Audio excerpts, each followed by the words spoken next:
Ticket దక్కక అసంతృప్తితో ఉన్న నేతలని వరుసబెట్టి పిలిచి మాట్లాడుతూ ఉన్నారు చంద్రబాబు. నేను మొన్ననే చెప్పాను, నిన్న కూడా ప్రస్తావించాను, ఇవాళకి పత్రికలో కూడా రాసుకొచ్చారు ఈనాడులో.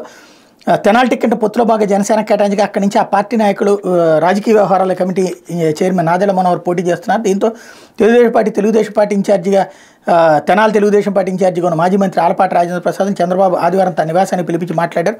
తెనాల్లో కుదరబోతే మరో చోట పోటీకి అవకాశం ఇవ్వాలని ఆలపాటి కోరారు. దీని మీద నిర్దిష్టమైన హామీ ఇవ్వకుండా పరిస్థితులు బట్టి చూస్తానని తెలిపారు. ఆయన గుంటూరు 2 అడిగారు, బాబు ఏమీ హామీ ఇవ్వాల.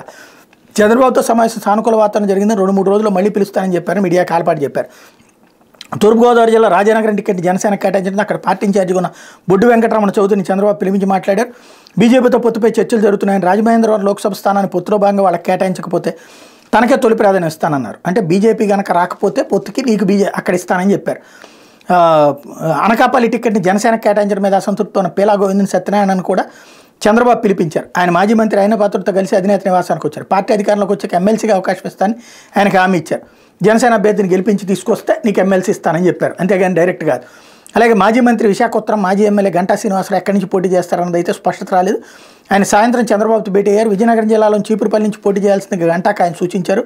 మొన్ననే మరి ఈనాడు జ్యోతినే కదా రాసింది, ఫోను బయటికి పో అని తిట్టేశారని. మరి చంద్రబాబు వెనక్కి తగ్గి గంటాను పిలిపించారా, లేకపోతే గంటా సిగ్గు విడిచి వెనక్కి వచ్చారో తెలియదు.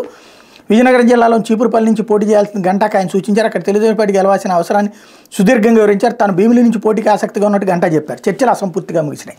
అంటే రెండోసారి కూడా మళ్ళీ గెట్అవుట్ అన్నారా తెలియదు. 2-3 రోజుల్లో మళ్ళీ గెలుద్దామని ఎక్కడి నుంచి పోటీ చేయాలని తనకు వదిలేయాలని అధినేత పేర్కొన్నట్టు మీడియా గంట చెప్పారు. ఎన్టీఆర్ జిల్లా మైలవరం సీటుపై సందిగ్ధం నెలకొందని దేవినేని ఉమామహేశ్వరరావు కూడా చంద్రబాబును గెలిచారు. భేటీ తర్వాత మీడియాతో మాట్లాడుతూ తాను చంద్రబాబు కుటుంబ సభ్యుడని, ఆయన ఆదేశమే శిరోధార్యం అని చెప్పి వెళ్ళిపోయారు.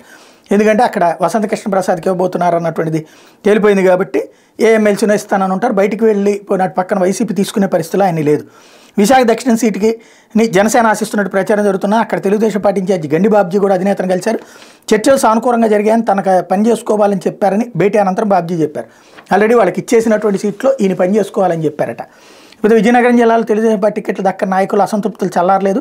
గజపతి నగరం టికెట్ ఆశించిన మాజీ ఎమ్మెల్యే కేఏ నాయుడు, పార్టీ నేత కర్ణం శివరామకృష్ణ ఆదివారం తన అనుచరులతో వేరువేరుగా సమావేశాలు నిర్వహించారు.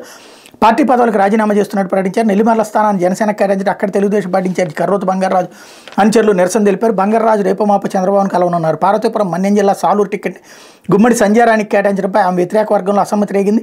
మక్కు మండలం ఎం వెంకంపేట మండలం మాజీ అధ్యక్షుడు పెంట తిరుపతిరావు ఆధ్వర్యంలో 21 పంచాయతీలకు చెందిన పార్టీ నాయకులు రహస్యంగా సమావేశమయ్యారు.